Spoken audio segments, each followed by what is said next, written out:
नमस्कार दोस्तों, जय माता दी। मेरा नाम हिमांशु। मैं आपके अपने चैनल धर्म ज्ञान यूट्यूब पे आपका स्वागत करता हूँ। और कथा है, ये दुनिया का पहला समय यात्रा की कथा है। आप सुनकर हैरान होंगे। और ये कथा जुड़ी है महाभारत से। महाभारत में उस समय की कथा है जब दोनों तरफ सेनाएं खड़ी होती हैं। इधर कौरवों की सेना होती है, एक तरफ पांडवों की सेना होती है। और बीच में श्री कृष्ण अर्जुन का रथ लेके बीच में युद्ध भूमि के मध्य आ जाते हैं। उस समय प्रभु और अर्जुन में वार्तालाप होता है। तो प्रभु कहते हैं कि हे वत्स, तुम्हें इस युद्ध में अपना कर्म करना ही है और तुम्हें पापियों का विनाश करना ही है। यही तुम्हारे जीवन का उद्देश्य है और यही संकल्प तुमने लिया है कि तुम पापियों का विनाश करोगे। अपने सगे संबंधियों, अपने भाइयों और अपने रिश्तेदारों को अपने सामने देख के, अपने गुरु को, अपने पितामह को सामने देख के अर्जुन शस्त्र नीचे रख देते हैं। बोलते हैं कि मैं ये युद्ध नहीं करूँगा। मैं किसी भी परिस्थिति में ये युद्ध नहीं करना चाहता। मैं नहीं चाहता कि मेरे हाथों मेरे अपनों का वध हो। तो श्री कृष्ण उन्हें समझाते हैं, उन्हें भक्ति योग, कर्म योग और कई तरह के योग जो हैं, भक्ति योग है, कर्म योग है और प्रेम योग है और बहुत सारे ऐसे योग हैं जो भागवत गीता में आपको पढ़ने को मिलेंगे। उसके अंदर विस्तार से श्री कृष्ण ने अर्जुन को ज्ञान दिया है, गीता का ज्ञान है और वो एक जीवन ज्ञान है।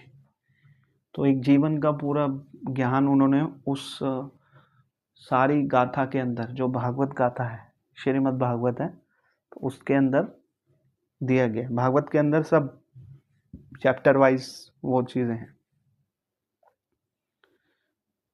चाहे वो भक्ति हो, ज्ञान हो, प्रेम हो, और हर चीज़ का एक अपना सार है, एक अपना मतलब उसके अंदर बताया गया। तो जब ऐसा होता है तो एक समय यात्रा करवाते हैं श्री कृष्ण और अर्जुन को युद्ध के 18वें दिन में ले जाते हैं। और जब वो 18वें दिन देखते हैं युद्ध भूमि, तो युद्ध भूमि में वो उन्हें सिर्फ शब्द दिखाई देते हैं और कुछ नहीं। तो वो चीज़ देख के बहुत डर जाते हैं अर्जुन कि भाई मैंने तो इन पर अटैक नहीं किया था, मैंने तो इन्हें मारा नहीं, मैंने इन पर एक भी बाण नहीं चलाया, लेकिन ये सब मृत पड़े हैं।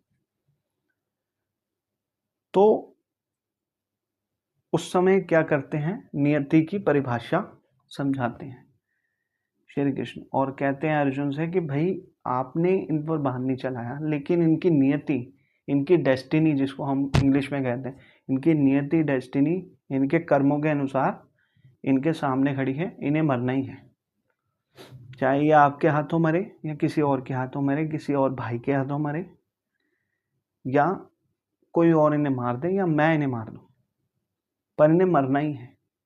इनकी नियति यही है, इनकी डेस्टिनी यही है। ठीक है। तो ये चीज़ उनको समझाते हैं एक एक करके। और वो पूछते हैं कि मैंने तो किसी भाई पर कोई अस्त्र शस्त्र चलाया नहीं, एक भी बाण मैंने चलाया नहीं, छोड़ा नहीं। तो ये भाई सारे के सारे मृत पड़े हैं, 99 भाई। ठीक है, ये सारे मृत पड़े, 99 भाई थे। ठीक है जी, ये सारे ही मृत पड़े। तो वो समझाते हैं कि भाई आपने इन पर नहीं चलाया तो इनको भीम ने मारा। तो वो एक समय यात्रा करवाते हैं जिसको हम टाइम ट्रैवल कहते हैं। हम कहते हैं ना कि जी टाइम ट्रैवल के आपने बहुत सारी वीडियोस देखी होंगी यूट्यूब पे, ये टाइम ट्रैवल है। तो टाइम ट्रैवल एक सच्ची घटना है। टाइम ट्रैवल किया जा सकता है, लेकिन टाइम ट्रैवल वही कर सकता है जो बहुत ही हाई पावर हो, मतलब उसकी ताकत की कोई सीमा ना हो, वही मनुष्य है टाइम ट्रैवल और टेलीपैथी और ये सब चीज़ें कर सकता है। तो सनातन धर्म में इसकी एक घटना है मौजूद, उसे समय यात्रा कहा जाता है। तो समय यात्रा करके आप देख सकते हैं, आगे का अपना फ्यूचर देखा जा सकता है। तो वो चीज़ इसमें दर्शाई गई है। तो समय यात्रा करवाते हैं श्री कृष्ण अर्जुन को, और वो दिखाते हैं कि देखो ऐसा ऐसा चीज़ होगी इनके साथ, क्योंकि इन लोगों का यही नियति है, क्योंकि इन्होंने कर्म ही ऐसे किए हैं,